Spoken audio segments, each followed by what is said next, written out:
지난주에 우리 교회 옆에 사는 구동댁 할머니가 세상을 떠나셨습니다. 그동안 수술도 많이 하시고 몸도 많이 안 좋으셔서 병원에 왔다 갔다 하셨는데 저희가 방문한 지 오래돼서 집사람하고 이제 월요일날 오전에 오후에 우리가 함께 방문하자 해서 음료수도 사고 그래서 오후에 방문하려고 딱 계획하고 있었는데 오전에 그렇게 돌아가셨어요. 그래서 참 저희도 마음이 참 아프고 한 번 더 만나러 뵙고 인사를 드리고 또 복음도 전하고 이렇게 해야 됐었는데 안타깝다 그런 마음이 들었습니다. 우리 마을에 우리 작은 마을에 인구를 다 합하면은 옛날에나 지금이나 한 40명 정도 됩니다. 근데 제가 고산에 와서 18년 되면서 이렇게 가만히 세워보니까 우리 마을 분들이 한 10명 정도 세상을 떠나셨고 우리 교인들도 3분 정도 세상을 떠나신 것을 제가 생각하게 되었습니다. 40명 중에 10명이면 아주 보이지 않게 우리가 잘 모르지만 우리 주위에 많은 분들이 세상을 떠나는 그런 현실입니다. 우리의 그 사람은 오늘 본문 말씀에 우리 그 사람은 후패한다. 개역개정 성경에는 그 사람은 낡아지나 이랬는데 우리 보는 개역 한글 성경에는 후패한다. 후패한다는 게 썩어 문드러진다 그런 뜻입니다. 그래야 그 사람이 우리가 하루하루를 살았다 한 달을 살았다 한 것을 가만히 살펴보면 사실은 산 것이 아니고 죽어가는 것입니다. 하루하루 죽음을 향하여 나아가는 것입니다. 우리 모든 사람들은 그 사람은 부패합니다. 그래서 많은 사람들이 그 사람을 부패하지 않으려고 얼마나 노력하는지 모릅니다. 근육을 키우기도 하고 헬스도 하기도 하고 또 여자분들은 화장을 합니다. 화장도 하기도 하고 때로는 성형수술도 하고 왜냐하면 그 사람이 후패하는 것을 좀 막으면 속 사람도 좀 행복해지는가 그렇게 생각하기 때문에 우리는 그 사람을 좀 살리려고 애를 많이 쓰지만 그러나 그 사람은 어차피 후패하게 되어 있습니다. 그러면 속 사람은 어떻느냐 하는 것입니다. 심리학에 페르소나라는 말이 있습니다. 이것은 연극을 할 때 쓰는 가면을 뜻하는데요. 요즘 사람들은 모두 다 가면을 쓰고 살아가고 있다.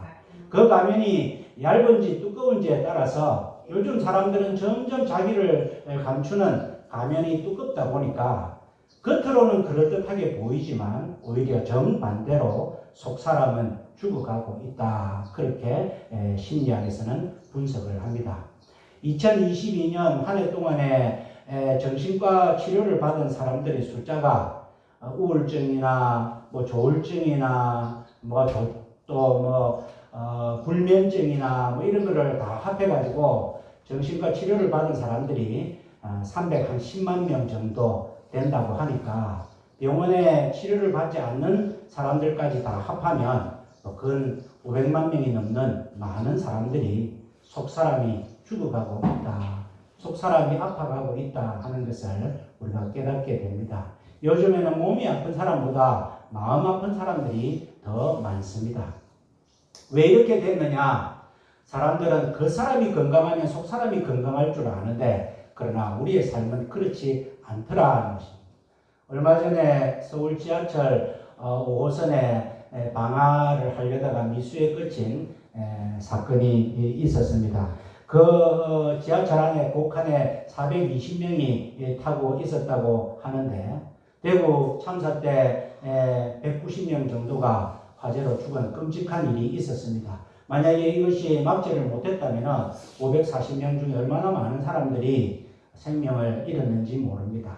다행히 몇몇 사람들이 일찍 소화기를 가지고 불을 잡았기 때문에 미수에 그쳤는데 그 불을 저지른 사람이 왜 저질렀느냐? 자기의 이혼 소송의 판결에 마음이 들지 않아서 그렇게 불을 저질렀다고 합니다. 이것이 오늘날의 사람들, 그 사람도 부패하고 속 사람도 부패하며 살아가는 사람들의 모습이라는 것입니다. 우리의 사회가 얼마나 위험하고 얼마나 종잡을 수 없는 그러한 삶을 살아가고 있는지 모릅니다. 삶의 행복을 느끼지 못하고 살아가는 것이 오늘 우리의 현실입니다. 그런데 오늘 바울 사도는 말씀에 겉사람은 후패하지만은 우리의 속사람은 날로 새롭도다. 얼마나 참 위대한 진리의 말씀이며 우리에게 큰 위로가 되는지 모릅니다. 우리의 겉사람은 다 후패합니다. 그러나 우리의 속사람은 날로 날로 새롭다 하는 것입니다. 이 말씀을 접할 때에 우리가 어떻게 하면 이렇게 날로 새로울 것인가 오늘 본문 말씀을 통하여 함께 살펴보고자 합니다. 바울 사도가 이 고린도 후서를 적을 때에 나이가 한 51세 정도 되었습니다. 바울의 전도 3차 전도 여행 때 마게도니아에 머물면서 고린도 문제가 안타까워서 편지를 4번 보냈는데 2번은 잃어버려서 알지를 못하고 오늘 고린도 후서는 2번째 편지이지만 사실은 4번째 편지입니다. 그 전에 자기가 고린도 교회를 찾아가서 야단도 치고 호통도 치고 음란하고 세상적인 교회의 모습, 바울 사도가 그렇게 공들여서 개척을 했는데 그 교회가 거짓 가르침에 휩싸인 그런 모습들, 하나님의 진리대로 살지 못하는 모습 때문에 편지도 보내고 가서 야단도 치고 막 그렇게 했다가 오늘 4번째 이제 교회가 많이 좋아졌다는 소식을 듣고 편지를 보냅니다. 이때가 51세 정도 되니까 당시에 사람들은 그렇게 오래 살지를 못했습니다. 또 바울 사도는 그냥 땡볕에 걸어다니는 그런 전도 여행을 했으니까 또 매도 맞고 채찍도 맞고 도래도 맞고 죽을 뻔도 몇 번 하고 옥에도 몇 번 갇히고 했으니까 그 사람은 얼마나 후패했겠습니까? 나이도 적은 나이가 아니고 노인의 나이에다가 질병도 있었고 상처도 있었고 온갖 아픔이 있는 모습이니 그 사람은 후패하는 게 정말 맞습니다만, 그리고 또 그 당시에 바울은 고린도 교회와 다른 모든 교회로부터 억울한 그러한 누명도 많이 썼습니다. 사람들이 바울에 대해서 안 좋은 그런 소문, 바울이 이렇게 복음을 전하고 잘 나가니까 사람들이 바울을 질투하여서 많은 이야기들을 하였습니다. 그 바울은 사람이 온순하지 못하다, 온유하지 못하다. 맞죠? 바울은 그 복음을 전하는데 목숨까지 내어놓으니까 당연히 바울은 온유한 모습이 없는 것이 맞을 것입니다. 또 사람들이 바울은 사도가 아니다, 12사도 중에 포함되지 않았다. 그것도 맞는 말입니다. 바울은 예수님을 핍박하다가 부활하신 예수님을 다메섹 도상에서 만나서 회심한 사람이니까 12사도에는 들어가지 않았다. 그 비난도 맞습니다. 바울은 결혼하지 않았다. 그래서 우리의 삶을 잘 모른다. 우리의 가정을 잘 모른다. 그것도 이런 맞는 것 같습니다.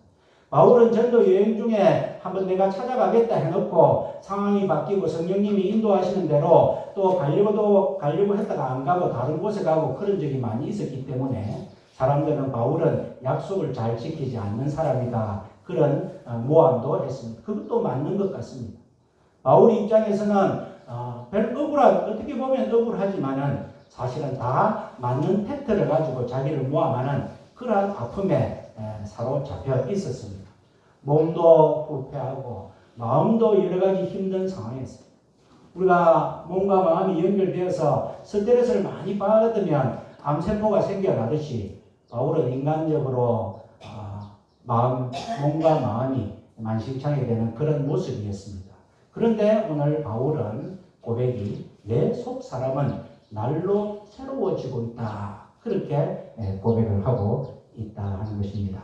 어떻게 해서 바울은 이와 같은 놀라운 고백을 할 수 있었을까? 이 새로워지다, 속 사람은 새로워진다 할 때 이 새로워지다 하는 헬라 원어가 아나카이노스입니다. 카이노스는 새로움, 활력 이런 뜻인데 아나라는 접두어가 붙어서 이 아나라는 접두어는 위로라는 뜻입니다. 그러니까 바울이 날마다 새로워진다 할 때 이 새로움은 위로 향하여 나아갈 때 나오는 어떤 변화를 바울은 나타내고 있다는 것입니다. 위를 바라볼 때에 나오는 변화, 이것이 아나카이노스, 날마다 새로워지고 있다 하는 말씀입니다. 바울은 숱한 고난과 환경 가운데서도 흔들리지 아니하고 새로움을 경험하는 비결을 가졌습니다. 그 이유가 무엇이냐? 위로 바라봤기 때문이다. 아나가이노스다 하는 것입니다. 그래서 바울은 우리가 성경에 보면 내가 부득불 자랑하리니 내가 자랑할 것이 없는데 바울이 자랑할 게 너무 많습니다.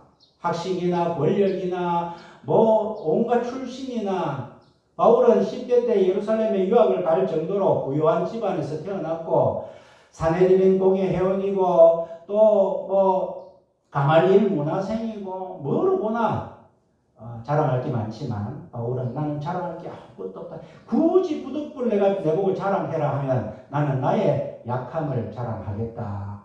그 이유가 무엇이냐? 내가 약할 그때에 꼭 강함이니라. 내가 약하면 약할수록 내 속에서 하나님께서 역사하셔서 하나님의 강함을 나타내 주더라. 내가 굳이 자랑해라면 나의 약함을 자랑하겠다. 그런 바울은 위로 바라봤기 때문에 내게 능력 주시는 자 안에서 내가 모든 것을 할 수 있다. 그런 완전한 배짱의 그런 신앙 고백을 할 수 있었던 것은 바울의 삶이 위로 바라봤기 때문이다 하는 것입니다. 바울은 갈라디아서 6장 17절에 나는 내 몸에 예수의 흔적을 가졌다. 그렇게 고백을 합니다. 바울의 몸에 무슨 흔적을 가졌습니까? 돌에 맞은 흔적이었을 겁니다. 채찍에 맞은 흔적이었을 겁니다. 몽둥이에 맞은 흔적이었을 겁니다. 바다에 빠지면서 감옥에 있으면서 그런 생겨나는 흔적이었을 겁니다만은 바울은 그것이 상처의 흔적이 아니고 고통의 흔적이 아니고 내가 예수의 흔적이고 영광의 흔적이다. 그렇게 고백을 하고 있다는 것입니다. 왜 그러느냐? 바울은 위로 바라보고 살았기 때문이다 하는 것입니다. 지난주에 제가 말씀을 또 드렸지만은 중학교 1학년 때 친구하고 장난치다가 팔에 10cm 정도 깊은 찢어지는 상처가 생기고 피가 철철 나는데 제가 너무 기뻐했고 너무 좋아했다. 왜? 내 몸에 이소룡의 흔적을 가졌기 때문이다. 와, 나도 이소룡의 흔적, 이소룡의 모습을 닮아가는구나. 그래서 중학교 1학년 때 제가 얼마나 기뻐했는지 모릅니다. 이소룡의 흔적도 내 몸에 있을 때 그렇게 기쁜데 나를 위하여 죽으시고 나를 살리시려고 그렇게 애쓰신 십자가에 달리신 예수의 흔적이 내 몸에 있으니 바울 사도는 얼마나 기뻐하고 얼마나 영광스럽게 생각하는지 모른다는 것입니다. 위로 바라본다는 것은 바로 그런 것입니다.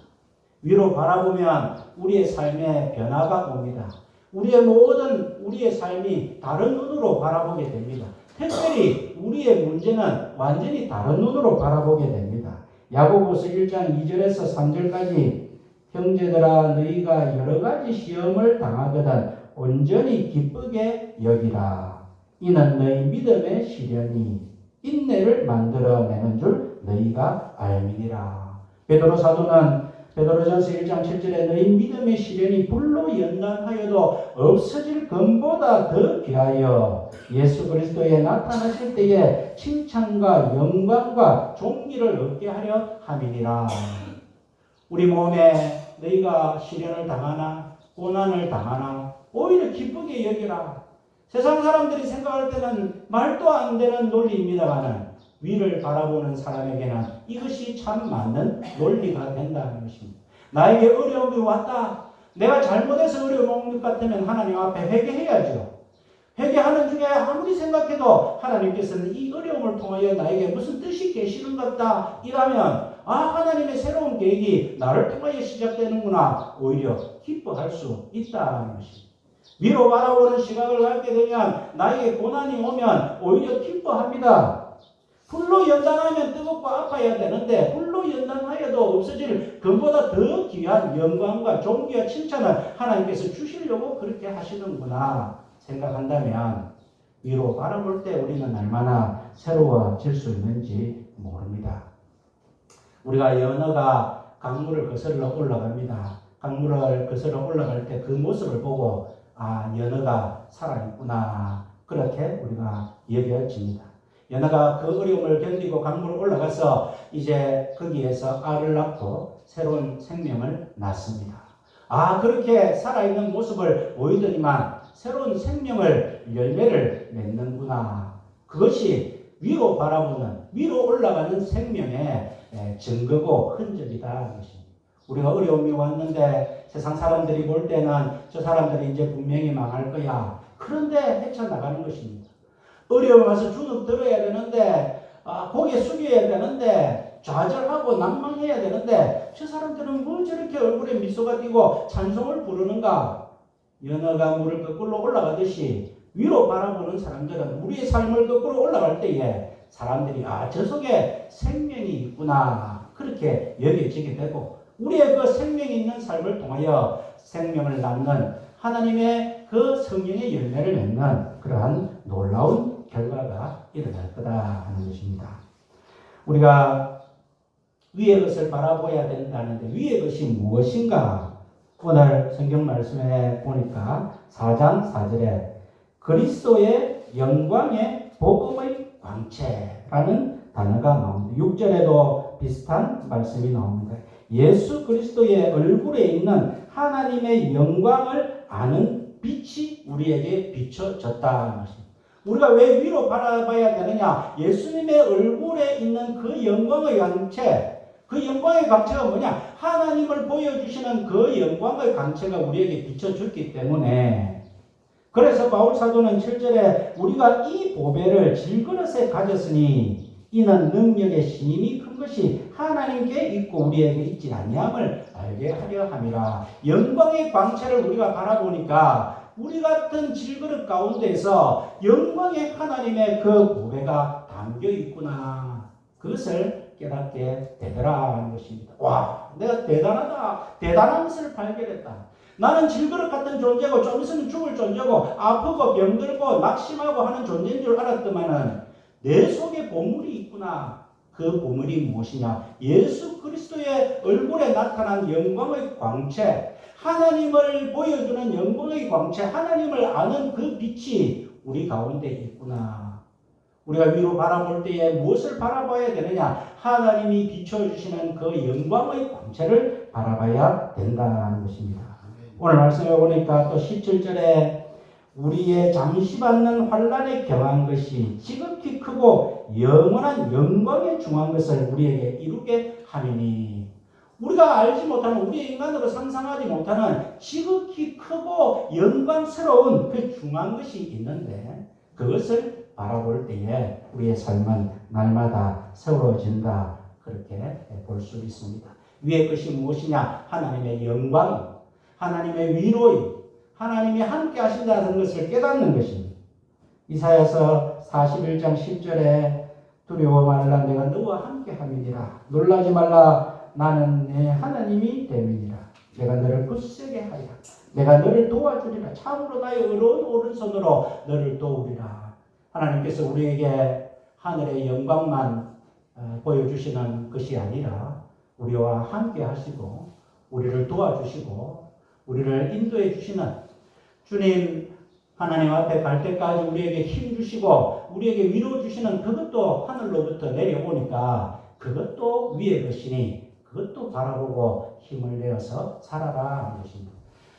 하나님께서 주시는 영광, 하나님 주시는 위로, 승리, 기쁨, 함께 하심을 바라봐 보니까 우리는 날마다 새로워질 수 있더라. 그 사람은 부패하지만 속 사람은 날마다 새로워지는 것입니다. 그랬더니 이제는 내 삶도 달라집니다. 8절 말씀에 우리가 상황으로 우겨쌈을 당하여도 쌓이지 아니하고, 여기서 우겨쌈이라 하는 것은 헬라 원어로 들리보의 수동태인데 이것은 뭐냐면 포도즙을 짤 때에 포도를 넣고 그 천에 감아가지고 압력을 확 이렇게 주는 그것이 들리보입니다. 또 사냥을 할 때에 주위에 둘러서서 사냥물을 쫙 옥죄는 그것이 들리보예요. 우리가 둘러쌈을 쌓이는데 둘러쌈을 쌓이면 당연히 우리가 망해야 되고 쌓여야 되고 낭망해야 되는데 우리가 위의 것을 바라보니까 쌓이지 않더라는 것입니다. 동서남북은 다 막혔는데 하늘이 열려 있더라는 것입니다. 내가 눈을 들어 산을 보리라. 나의 도움이 어디서 올고 나의 도움이 천지를 지으신 여호와께로서로다. 세상 눈으로 볼 때에 동서남북이 다 막혀 있습니다. 들리 보입니다. 내가 쌓인 것 같습니다. 그런데 하늘을 바라보니까, 위의 것을 바라보니까 우리가 우겨쌈을 당하여도 쌓이지 아니하고, 답답한 일을 당하여도 낙심하지 아니하며, 답답한 일이라는 것은 아폴레오인데, 이것이 너무 큰 일을 당해갖고 무엇을 어떻게 해야 될지 모르는 어리둥절하는 그런 모습입니다. 내 힘으로 할 수 있는 것은 아무것도 없구나. 그럼 포기해야 되는가? 그런 생각이 드는 것이 아포리오입니다. 그런데 답답한 일을 당했는데 낙심하지 않더라는 것입니다. 내가 왜 낙심해? 핍박을 받아도 버림받지 아니하며, 이 핍박이라는 단어는 디오코라는 건데, 사냥꾼이 사냥감을 보고 열심히 쫓아가는 그것을 나타냅니다. 그러면 사냥감이 되는 그런 짐승은 자기를 포기해야 돼. 이제 죽었구나 생각해야죠. 그런데 핍박을 당하면은, 짐승들이 핍박을 당하면 무리들이 막 도망치다 보니까 자식이고 뭐고 다 놓치고 그냥 자기 살 길을 찾아갑니다. 자식 입장에서는, 어린 동물 입장에서는 버림바 당했겠죠. 그런데 핍박을 당하여도 버림바 되지 아니하며, 끄꾸림을 당하여도 망하지 아니한다. 끄꾸림이라는 단어는 카타발로인데, 갑자기 습격을 당하는 것을 말합니다. 그러면 갑자기 습격당하면 죽어야죠. 그런데 망하지 않더라는 것입니다. 날마다 새로워지는 삶의 삶은 마음만 그런 것이 아니라 하나님께서 함께 하심으로 말미암아 우리가 우겨쌈을 당했는데도 쌓이지 아니하고, 답답한 일을 당하여도 낙심하지 아니하고, 핍박을 받아도 버림받지 아니하고, 거꾸러뜨림을 당하여도 망하지 않더라. 왜? 내 삶은 내 것이 아니고 하나님께서 붙잡고 있기 때문이더라 하는 것입니다. 위의 것을 바라보는 삶이 이런 것입니다. 날마다 새로워지는 삶의 재미가 이런 것입니다. 놀라운 그런 하나님의 경륜이 있는 것이, 우리의 겉사람은 후패하지만 속사람은 날로 새로워지는 것. 이것이 하나님이 우리에게 주신 큰 영광이고, 우리가 이 세상을 이기는 비결이고, 하나님께서 날마다 하나님을 기뻐하게 하며 살게 하는 우리의 기쁨의 삶이다 하는 것을 명심하시고, 그러다 보니까 바울은 결론을 내립니다. 우리의 돌아보는 것은 보이는 것이 아니요 보이지 않는 것이니, 보이는 것은 잠깐이요 보이지 않는 것은 영원함이라. 우리가 무엇을 추구할 것인가? 그 사람은 부패하고 잠시 잠깐이면 없어질 것이다. 이 세상의 삶은 화려한 것 같지만 밤에 네온사인이 펼쳐진 것처럼 해가 뜨면 꺼질 수밖에 없는 그런 삶이다.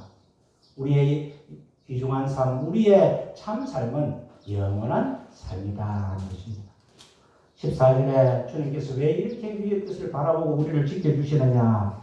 주 예수를 다시 살리신 이가 예수와 함께 우리도 다시 살리사 너희와 함께 그 앞에 서게 하실 줄 아노니. 주님께서 왜 이토록 우리에게 비결을 주시면서까지 구원하시고 살게 하시느냐? 다시 살리고 싶어서 그렇다. 십자가에 달리신 아들을 살림과 마찬가지로 그 아들과 함께 우리도 살리고 싶어서, 아니 사실은 우리를 더 살리고 싶어서 아들을 십자가에 죽이신 하나님께서 우리를 정말 살리고 싶어서 우리에게 이 비결을 준다는 것입니다. 우리도 물론 천국에 가면 하나님과 더불어 영원한 영광의 삶을 살겠죠. 그러나 이 땅에서의 삶조차도, 이 땅에서는 고난이고 아픔이고 해서 그냥 참고 마지못해 살아가는 것이 아니라 하나님께서 날로 우리의 속사람을 새롭게 하여 주시니, 이런 믿음을 가지고 이 삶에서 하나님이 나를 살려주시려고 나에게 참 사는 것처럼, 한번 사람들은 하루라도 내가 사는 것처럼 살아보겠다, 그런 소원을 갖고 있는 사람들이 많은데, 하루가 아니고 우리의 평생에 또 영원히 하나님께서는 우리에게 내가 처음 너를 만들었을 때부터 네가 사는 것처럼 한번 살아야 되지 않겠나? 네가 죄로 말미암아 이와 같은 고통과 아픔을 당하고 있고 이와 같이 살아가고 있는데 네가 한번 사는 것처럼 한번 살아봐야 되지 않겠나? 그래서 내가 아들을 보냈고 너희 속사람을 날마다 새롭게 해줄 테니 위의 것을 바라보고 날마다 속사람이 새로워지고 기쁨으로 살아가기를 바란다 하는 하나님의 마음이 오늘 이 말씀을 통하여 바울 사도의 편지를 통하여 우리에게 주시고 있습니다. 잠시 받는 이 세상에 받는 어려움, 그것이 크고 놀라운 영광에 중요한 것을 나타내기 위한 것임을 우리가 깨닫고 믿음으로 위의 것을 바라보며 날마다 새로워지시는 저와 여러분들의 삶이 되시기를 주님의 이름으로 축원드립니다. 아멘. 사랑과 은혜의 하나님 아버지 너무나 감사합니다. 우리는 다 질그릇인 줄 알았는데 우리 질그릇 안에 주님의 그 하나님의 영광스러운 영광의 강체인 이 보배가 우리 속에 있는 줄을 깨닫게 하여 주시니 감사를 드립니다. 그래서 우리의 겉사람은 후패하지만 우리의 속 사람은 날로 새로워지는 것을 우리가 깨닫게 됩니다. 하나님 아버지, 우리의 속 사람이 새로워져서 위의 것을 바라보면서 우리를 둘러싸고 있는 많은 문제와 아픔들을 하나님이 주신 시각으로 기쁨으로 보게 하여 주시고 모든 것이 하나님의 뜻으로 보게 하여 주셔서 날마다 우리의 삶이 새롭게 하여 주시기를 원합니다. 세상 사람들이 감당치 못하는, 세상 사람들이 이해하지 못하는 그러한 기쁨의 삶을, 승리의 삶을, 영광의 삶을 살아가는 우리 모두가 되게 하여 주시옵소서. 예수님 이름으로 기도하옵나이다. 아멘.